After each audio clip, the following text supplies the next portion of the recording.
Aku cakap ni tengok ni. Baik benda tengok satu ni je.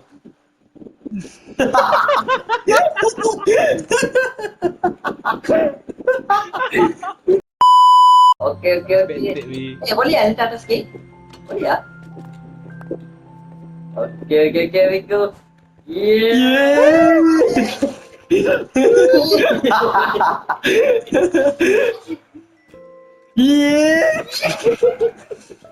Banyak awal. Dia tak banyak sikit. Banyak lagi. Yeah. Aku gambar. Okey, sekarang satu je benda kita boleh buat. Okey. Apa benda tu? Masa orang Fountain 2.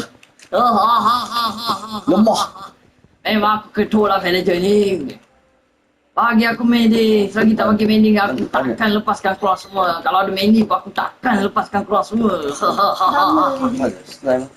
Mending. Macam mana nak? Akhirnya tapi 3-4 bola. Tak nak. Saya nak purah lagi. Bapa.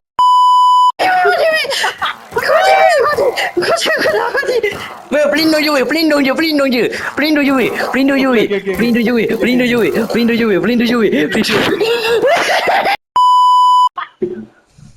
Katil aku kat atas weh. Okey. Weh, kata aku. Aku bagi kau. Weh. Kau kacau buat apa? Dayam.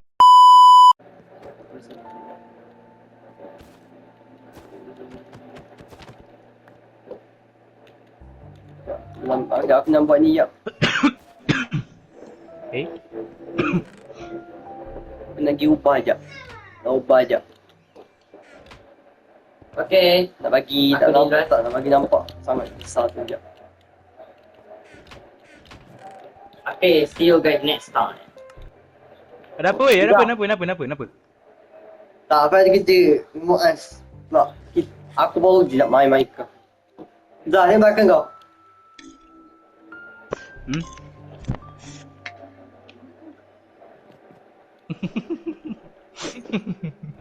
Sorry. Let's go guys.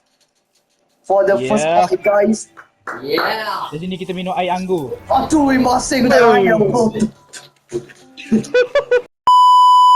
Go. Sikit lagi. No deh.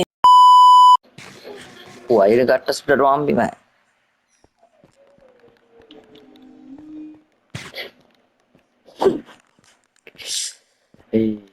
Oh ni kristal dah tumbuk. Wow.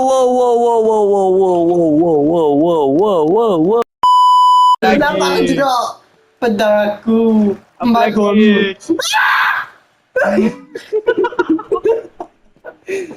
Aku kira dalam gua ni. Mantap sekali. Aku kira dalam gua pedang aku macam aku masuk gua je creeper bagus. Kore batu. Kau masuk sekarang aku dah full kau. Okey. Sorry dah. Zah. Kau makan kau tak? Jentik. Amak bijak.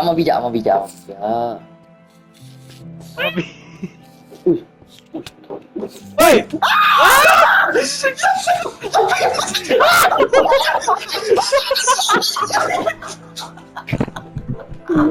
Apa benda tu?